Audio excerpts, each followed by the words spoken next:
we are starting to get some idea of the people that Trump is looking at as far as his cabinet posts and his White House staff are concerned. Now, I'm going to play this clip and then I'm going to come back and make my comments. But just to let you know where I'm standing on this, I hope that Donald Trump gets everybody that he wants, and I hope that he gets the most far-right people in the positions that he's looking to staff. Here's the clip, and then I'm going to come back and make my comments at the end. The Post national political reporter Robert Costa has been following that. He knows Donald very well. He joins me now. Robert, talk to me. Who's really on this list?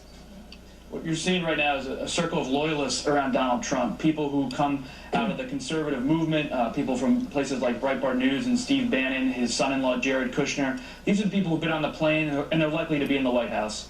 Okay, well, you've got in your piece a quote from Newt Gingrich where it says, does Trump want to recruit people to manage the federal government or change the federal government? If we're about draining the swamp here, how does Newt Gingrich change the federal government? We've seen that guy for decades. And he has been around for a long time. He's also someone who was part of that Republican Revolution in 1994. I think the question facing Trump is, in part, he's a moderate Republican. He's also a hardline Republican on things like immigration policy. And so he has to figure out not only what kind of president he wants to be, but what kind of Republican he wants to be. Does he want to have people who come in and manage the government and aren't trying to have wholesale change? Or does he want people to really upend some of these bureaucracies? If Donald Trump is a moderate Republican, I mean, he's been a Democrat before. You know this man. Help me understand, where does his loyalty lie? As he looks at this transition team, and he could surround himself by many, many people, does he have tremendous loyalty to, I'll say it, you know, his homeboys who have been with him through thick or thin through this very difficult election, like a Rudy Giuliani, like a Corey Lewandowski? He does have loyalty to people like Giuliani. I think there's a lot of there are many rumors out there, excuse me, about where these people are going to go, Stephanie. And someone like Giuliani, he's certainly in line for a cabinet position, but there's not a lot of certainty right now about where exactly people are going to be slotted in, because there's a concern that maybe they want to do other things, that be an ambassador, maybe they want to be a senior advisor to the White House. Trump has been adjusting in the past couple of days to being president-elect. There was a plan in place with Governor Christie in the transition. Christie remains involved, but Trump and his people like Bannon and Giuliani and Jared Kushner are really thinking through, do they want to follow to the T that Christie transition plan, or do they want to modify it? Is it difficult for him to weave that, though, because other positions need to get confirmed? And we are looking at a bit of a band of wild outsiders here that might not get confirmed in positions that would require that. I think when it comes to the White House staff, you may see more of the campaign people come on. When it comes to the cabinet post, it looks like Trump's going to really take options from around the Republican Party, maybe even look beyond the party, people from the business community. What Trump wants to have, from what I can hear from all my sources, is he wants to have an aggressive legislative plan starting in January, rolling out all these things on Capitol Hill. But he also wants to make sure he can rely on loyal people within his inner circle. Let's talk about that. People from the business community. Following the financial crisis, so many Americans were angry at the establishment, angry at Wall Street. Many of those people elected Donald Trump. As we look at potential names here, Steve Mnuchin, a former Goldman Sachs partner. His dad was a Goldman Sachs partner. Jamie Dimon, though Jamie has not had any conversation with Donald Trump. You're talking about the CEO of J.P. Morgan, repealing Dodd-Frank. Getting rid of regulation is supposed to create jobs. Dodd-Frank is simply about bankers. It's about traders. How do any of these names speak to the kind of people who voted for Donald Trump? It's a compelling question, and what we're seeing from Trump is this unorthodox populist conservatism, and it's not always going to be able to be easily defined, because you're right, he's looking at people from Wall Street for some of these top positions. At the same time, when it comes to Congress, he's not looking to roll back federal entitlement spending. He's not going to be entirely in the Paul Ryan wing when it comes to Medicare and Social Security. His whole campaign was about, in some ways, protecting them, not so much reforming them. But when it comes to something like corporate tax cuts, Trump's very much in favor of that. So he's already working, from what I hear, with McConnell and Ryan in informal and casual ways in transition to think through a corporate tax reform project and individual tax rates being slashed. So he'll, on one hand, will be populist in respects, but he'll also be a traditional tax-cutting GOP leader. Non-traditional when it comes to his tweeting. All right, Robert, thanks so much for joining me this morning. Coming up. Now, in case you didn't know it, there are 24 cabinet, take that back, 23 cabinet level positions. I was going to say 24, but chief of staff is not one of the 24 cabinet positions. I'm sorry, 23. The cabinet positions are Secretary of State, Treasury, Interior, Defense, Education, Labor, Homeland Security, Attorney General, Veterans Affairs, Health and Human Services, Commerce, Agriculture, Office of Management and Budget, Energy, Housing and Urban Development, Department of Justice, Transportation, the EPA, U.S. Trade Representative, UN Ambassador, Council of Economic Advisors, and the SBA. Now, there are a ton of names being floated around out there for various positions, and all of these positions have not been, or the people for all of these positions haven't been leaked. But out of the people who are up for the various positions, let me start with my wish list. For the State Secretary of State, Newt Gingrich. Why Newt? Because Newt has a habit of getting the country or his political party in trouble. He is not a level-headed, cool guy. So he would be ideal for the position of Secretary of State.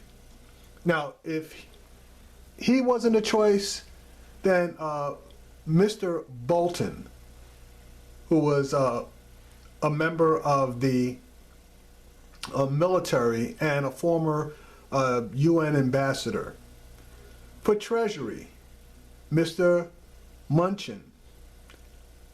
For those of you who are not familiar with him, he is a Goldman Sachs guy.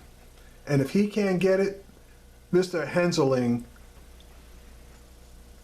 was another crony of the banking industry. My third choice, and I can't quite remember his name, but he's currently the head of Citibank. All nice choices, all tied in with the banking industry. Chief of Staff really bugged me because there are only two obvious choices. My first choice is Steve Bannon of Breitbart fame, and a place definitely has to be found for him in the Trump administration. For those of you who are not aware, the Chief of Staff is the gatekeeper to the president. He's also in charge of keeping good relations between the president and Congress. Steve Bannon hates big government, he hates Congress. So I couldn't think of a better choice for the gatekeeper to keep Congress at odds with and away from Donald Trump. Now, my second choice obviously is a functional choice. Reince Priebus knows all of the people, especially on the Republican side, so he would actually be a functional, decent chief of staff. And actually, he's the only one that has been mentioned for this position via the leaks from BuzzFeed. Secretary of the Interior. Now, we all know that that person that can see Russia from Alaska absolutely wanted this position, and I see no reason that she shouldn't get it. That's Sarah Palin. Second choice, obviously a person that can see Mexico from her doorstep is Jan Brewer. Secretary of Defense, Pete Sessions is the obvious choice here. But if you can't get him, Trey Gowdy will do just fine. Secretary of Education, that was a tough one. So since I had taken Brewer in my second spot for the interior, I see no problem whatsoever in sticking her in that particular position with Ben Carson as my second choice. The reason for that is Donald Trump has indicated that he wants to abolish the Department of Education. So I can't see two more fitting choices to have their jobs disappear than these two. Secretary of Labor, Ms. Lipnick. She currently has a position in the current administration, although she is a Republican. Mary Fallin, governor of Oklahoma, wouldn't be a bad second choice. Here's one that you should all know and love. Homeland Security. This was a rough one, but I finally arrived at a decision. Homeland Security Chief should be Sheriff David Clarke. After all, we need to have at least one minority in the cabinet. He's the choice. If he can't do that particular job, then give it to Rudy Giuliani. Attorney General. Again, a tough choice. There were two obvious picks here. Either Giuliani, who was my first choice in this spot, Chris Christie, my second choice, or Pam Bondi, the AG out of Florida, who Donald cheerfully contributed money in order to make his Trump University thing go away in the state of Florida. Veteran Affairs, Representative Miller, very little fanfare. Now, for Health and Human Services, there's only one obvious pick. Dr. Ben Carson. Absolutely. For Commerce, the used car salesman. Who better at commerce than the used car salesman Mike Huckabee? For Agriculture, that person that we all know and love out of Kansas, the governor, Mr. Brownback. Office of Management and Budget. This is a spot for a woman. And what better woman for the position than Marsha Blackburn out of Tennessee. The press secretary absolutely has to be Kellyanne Conway. And the Secretary of Energy has to be Representative Ham. Now, the other spots, HUD, DOJ, etc., have not been released or leaked yet. But the head of the DOJ, obviously, would and should be Mr. Chris Christie. Now, for the other spots, UN ambassador, etc., etc., etc., those are all minor cabinet positions. So those names will probably come out over the weekend. But those are my picks. Notice there wasn't a single Hispanic or Muslim in the cabinet.